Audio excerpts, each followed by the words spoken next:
রিজিকের মালিক কে? আপনাকে আল্লাহ পাক যতটুকু রিজিক দিয়েছেন তাকদিরে লেখা আছে না? তাকদিরে লেখা আছে না? তাকদিরে লেখা আছে যেটা, সেটা কি আপনি না খেয়ে মরবেন নাকি? যদি আপনার তাকদিরে থাকে যে আপনি 50 বছর বাঁচবেন আর 50 বছরে আপনি 500 মণ চাল খাবেন, কথার কথা, ওই চালের এক দানা বাকি থাকতে আপনি মরবেন? মরবেন না। তাহলে রিজিক কি আমার সাথে সম্পৃক্ত না আল্লাহর সাথে সম্পৃক্ত? এই বিশ্বাসটা করতে হবে। তো দাড়ি রাখলে কি মেয়েরা পছন্দ করবে না নাকি?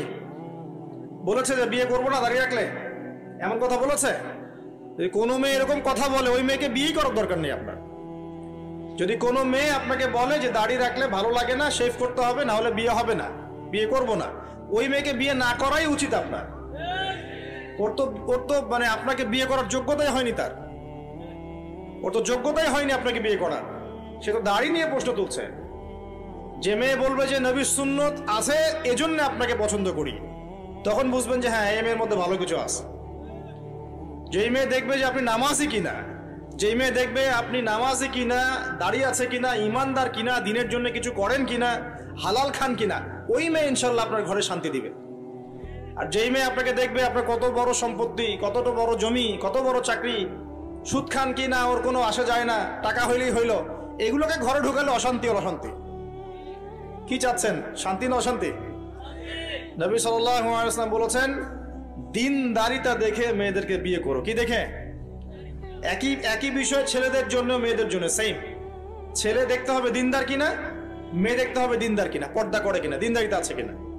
দুনিয়ার এই ছোটখাটো বিষয় যদি দেখেন, তুচ্ছ বিষয়গুলো, একদিন না একদিন আপনি পস্তাবেন কিন্তু। আর যদি আপনি দিনদারিতা দেখেন, ইনশাল্লাহ আপনি কোনোদিন পস্তাবেন না ইনশাল্লাহ। আল্লাহ পাক তৌফিক দান করে নেবেন। এটা একটা বড় সিদ্ধান্ত জীবনের। এই সিদ্ধান্তে যদি ভুল করে ফেলেন, সারা জীবন পস্তাতে হবে।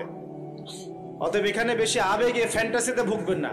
ঠান্ডা মাথায় দিনদারিতাকে অগ্রগণ্য করে আপনি ছেলে দেখবেন বা মেয়ে দেখবেন ইনশাল্লাহ। আর গার্ডিয়ান যারা পরিবারের পিতামাতা আছেন, তাদেরকেও বলবো, দুনিয়ার এই বিষয়গুলোকে বেশি প্রাধান্য দিতে যাবেন না। কত বড় চাকরি করে, কত বড় জমির মালিক, কত বেশি টাকা, এগুলো পরের বিষয়। আগের বিষয় হচ্ছে আপনার ওই জামাই দিনদার কিনা, আগের বিষয় হচ্ছে তার মধ্যে ইসলাম আছে কিনা, শুরুর বিষয় হচ্ছে আপনার ওই মেয়ের মধ্যে দিনদারিতা আছে কিনা।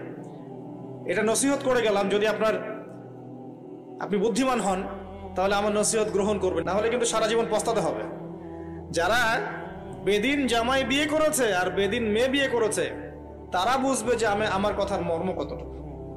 তারা এখন ইচ্ছা করে লাইনে আনতে পারছে না। পারছেন? ওই যে বলছে বিয়ের পরে ঠিক হয়ে যাবে, এত সহজ? এটা কি সুইচ টিপ দিলে ঠিক হয়ে যাবে? মানুষের মনটা খুব জটিল একটা বিষয়।